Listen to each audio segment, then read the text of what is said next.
ছাত্র অধিকার পরিষদ তৈরি হয়েছে বলেই আজকে আমি ডাক্তার ভিপি নূর তৈরি হয়েছি। ছাত্র অধিকার পরিষদ তৈরি হয়েছে বলেই আজকে দুজন উপদেষ্টা তৈরি হয়েছে। তাহলে রাজনৈতিক হাতে খড়ি উত্থান এই ছাত্র অধিকার পরিষদ।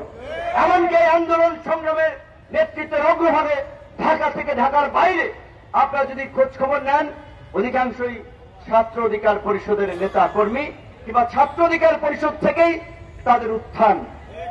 সুতরাং এই ছাত্র অধিকার পরিষদকে ইতিহাস এবং ঐতিহ্যের ধারা অব্যাহত রাখতে ছাত্র এবং শিক্ষার্থীদের নিয়ে কাজ করতে হবে।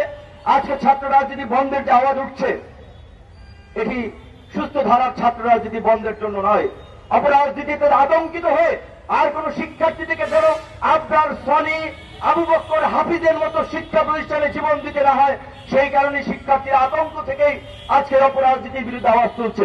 ছাত্র অধিকার পরিষদ যে একটা অধিকার ভিত্তিক ছাত্র রাজনীতির মাধ্যমে ক্যাম্পাসগুলোতে যে পরিবর্তন ঘটিয়েছে, সামগ্রিকভাবে আজকে এই যে জাতীয় রাজনীতির পরিবর্তন নিয়ে এসেছে, এই পরিবর্তনের অঙ্গীকার সাধারণ শিক্ষার্থীদের সামনে তুলে ধরতে হবে।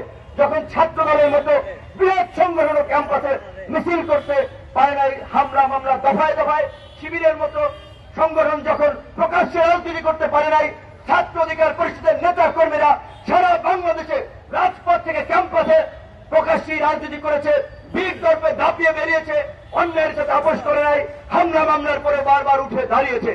আজকে সকল কলেজ বিশ্ববিদ্যালয়ে অনতিবিলম্বে ছাত্র সংসদ নির্বাচনের মাধ্যমে শিক্ষার্থীদের মধ্যে গণতান্ত্রিক মূল্যবোধ এবং সুস্থ ধারার ছাত্র রাজনীতি চর্চার পরিবেশ তৈরি করে দিতে হবে।